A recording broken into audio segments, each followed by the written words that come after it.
What's up, guys? The Iceman here on the Jeffrey Rose YouTube channel, the Iceman V2013 channel. It's December 26th, the day after Christmas. Hope everybody else had a very nice Christmas. I've been sick, so. Um, but anyway, backstage heat on AJ Lee for her going off script at the Monday Night Raw Slammy presentation. She's also getting backstage heat in references to CM Punk, and also the fact that she's spending a lot of time at UFC shows with CM Punk. I really do think that WWE is becoming really, really petty about this CM Punk issue, like with their, no CM Punk policy about people not being able to wear CM Punk merchandise at arenas is a little ridiculous. And now I knew it would probably take just a little bit of time and that they would start sort of like reprimanding AJ Lee just because she is married to CM Punk. So in any event, I think it's all totally ridiculous and it's very, very petty of the WWE. So excuse me.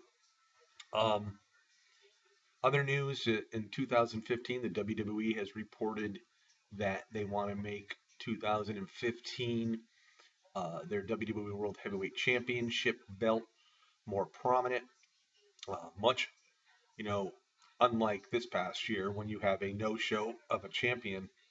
I think the WWE really knows they made a major mistake by bringing in Brock Lesnar, spending so much money on him, and then having him, have two matches, from August to the end of the year, and then being no-showed and periodically being on Raw, or having his advocate Paul Heyman speak for him, which doesn't cut it for me.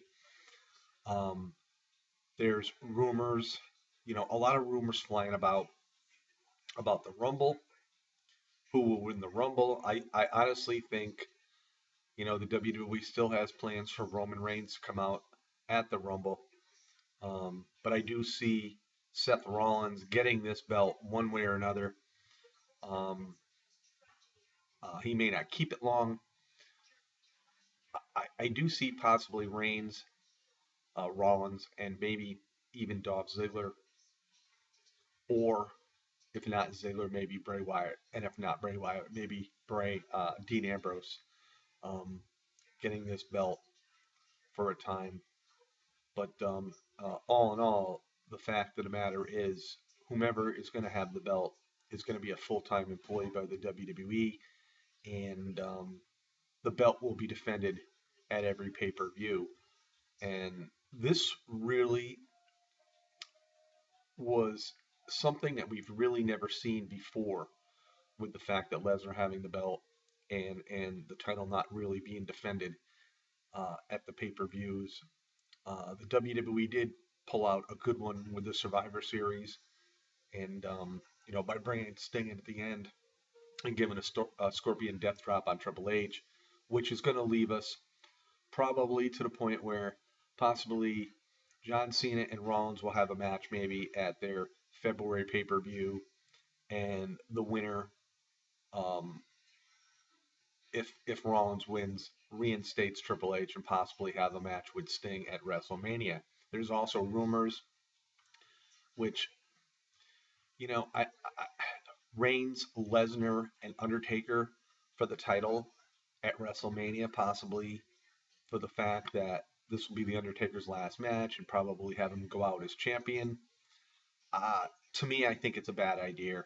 Nothing against the Undertaker. I think he's been a great employee for them throughout the years, but the last few years he's been very, very limited in his action. And for a guy that hasn't been around in a year, how can you actually validate the fact that he can come out and win the WWE World Heavyweight title at WrestleMania? It wouldn't make any sense to me. And therefore, he could win it and vacate the belt. I mean, that's a possibility. And then there possibly could be a tournament at Extreme Rules, but I don't see that happening either. Um, WWE has really been so un it's been so unpredictable as far as they just going off the wall in so many different directions.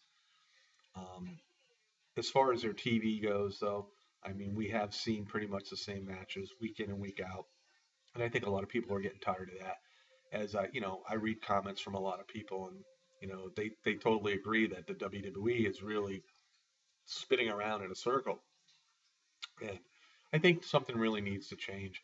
I think right now, in my eyes, two guys that have really caught the eyes of WWE fans is Dolph Ziggler and Dean Ambrose, and possibly Bray Wyatt. Um, I think Seth Rollins is close to the running. The only problem with Seth Rollins is when he's involved in a match, he always has his little helpers, Mercury and Noble, help him get out of a jam or help him win the match. And but people got to remember this too. Don't forget that Randy Orton will be back, and Randy Orton, if he does come back as a face, is going to get a major pop. And I think Randy Orton is going to start cleaning house of the heels in the WWE, especially Seth Rollins. I look forward to a big match with him, probably at WrestleMania. And I would, a lot of people would say, well, Seth Rollins has to win this match. Well, Seth Rollins already beat Randy Orton in a clean match. So for redemption, I would like to see Randy Orton come in and kick the hell out of Seth Rollins. There's a lot of possibilities, but the only problem is we as WWE fans see these possibilities, but the WWE creative team and their writers don't see any of the possibilities that we see. And I think if it were up to us fans, we could actually make the WWE a better promotion. Now we have also January 7th, Destination America will be airing the very first TNA. Rude against Lashley. Rude, obviously, the TNA World Heavyweight Champion. That should be an interesting night. We also have, prior to that, on the 4th, Global Force Wrestling with the New Japan Pro Wrestling Kingdom 9 pay per view. And we still have the Lucha Underground and we still have Ring of Honor. So there's a lot of good things going on in the world of professional wrestling. And so I really do honestly believe that the WWE really needs to um, really beef it up a little bit. Because I was thinking a lot about this with the loss of Alberto Del Rio when he left, um, and then Daniel Bryan's injury, Roman Reigns' injury. Um, WWE never brought anybody up to replace these guys, so you had three prominent guys on the roster that were no longer there, and the WWE really didn't bring in anybody to sort of like fill the void. And so this is why we saw a handful of the same wrestlers wrestle each other throughout most of the year after these injuries. And I think the WWE needs to do a better job in 2015. Hopefully they will. Um, you know, be that as may, that Vince and Triple H don't see eye to eye, but it's a business and they need to compromise here and there and just work on making the product better. I've always said this: the WWE's already peaked. It's never going to peak again. We'll never see the Attitude Era once again.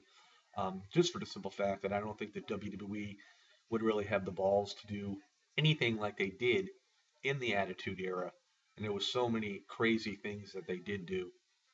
Uh, I just, and it's funny too because this day and age with cable and WWE being on the network and whatnot, there is so much more freedom to do things than you could do on network TV. And as we all know, network TV is really unleashed a lot.